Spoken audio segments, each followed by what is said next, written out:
Okay, let's take a look at another one. Once again, using that three-line method, OCN. Last night, the Smiths went to Red Lobster for dinner.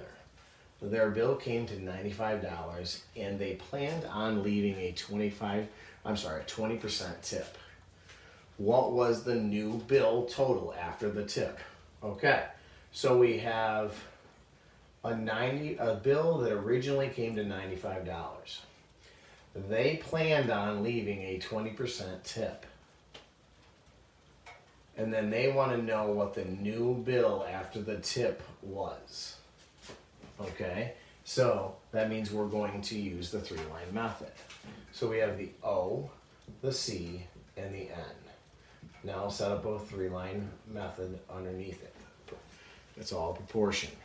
So once again, so always start here. 100 is always in the problem, 100%. Now, the bill came to, that's the original amount of the bill, $95, before you added a tip in. Now remember, percents go on the bottom. Well, they planned on leaving a 20% tip. So that's what's going to change it, a 20% tip. It's going to change that 95 to a new number.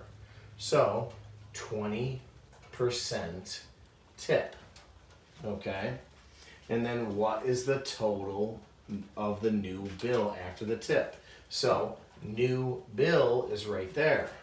Now, this one, unlike the last few questions we just did, this one we still need that change percent in the middle, but when we are adding a tip, when we're including a tip, we're adding something.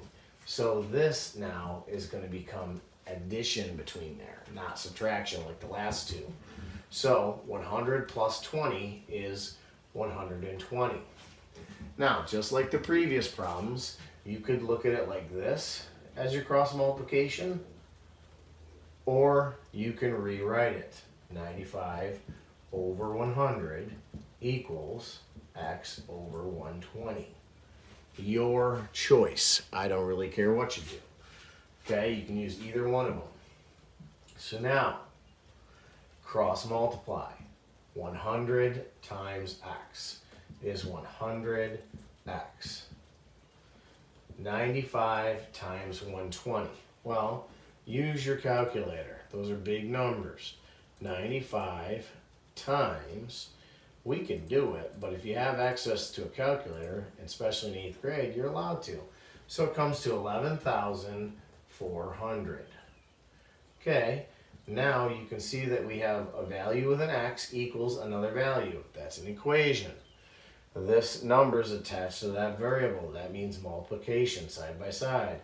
Opposite line, opposite of multiplication is division. So I'm going to divide out by 100, divide out by 100. Now, because you have calculators, you can go ahead and just plug it into your calculator if you want to. Or you can take a look at here to make your life easier a little bit. You have a 0 on top, 0 on the bottom. They cancel. 0 on top, 0 on the bottom. They cancel. Well, how many times does 1 go into 114? It goes in 114.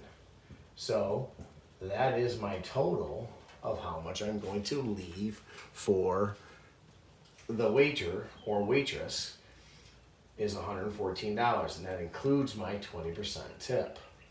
Okay? Thanks.